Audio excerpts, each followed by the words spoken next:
In the past 24 hours, Iran was the target of a particularly devastating terror attack. A group of both gunmen and suicide bombers stormed Iran's parliament building, which is to some extent shut down right now because of concerns about security and the upgrades necessary for it. Apparently, they were onto something there. But tragically, at least 12 are dead, both from a combination of suicide bombers and the gunmen. At the same time that the parliament building was the target of this terror attack, you also had the mausoleum holding the body of the sort of spiritual leader of the Iranian revolution also being attacked, another person dying there.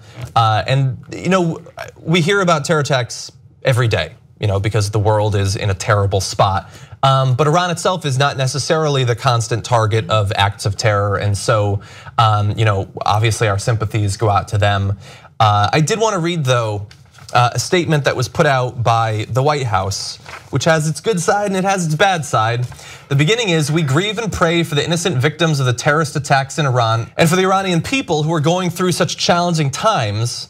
That's good, but then it goes on to say, "We underscore that states that sponsor terrorism risk falling victim to the evil they promote."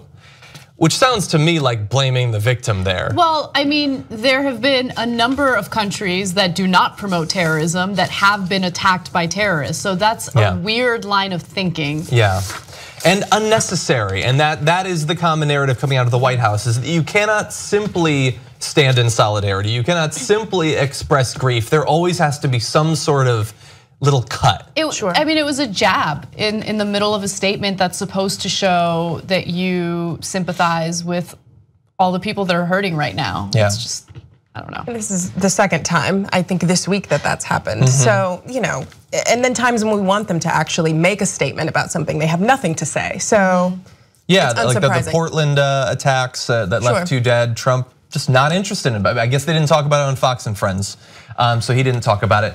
Now, ISIS has claimed responsibility for the attacks, but the statement coming out of Iran's foreign minister, at least, seems, without specifying, seems to implicate Saudi Arabia. They believe that Saudi Arabia might have had some hand in this.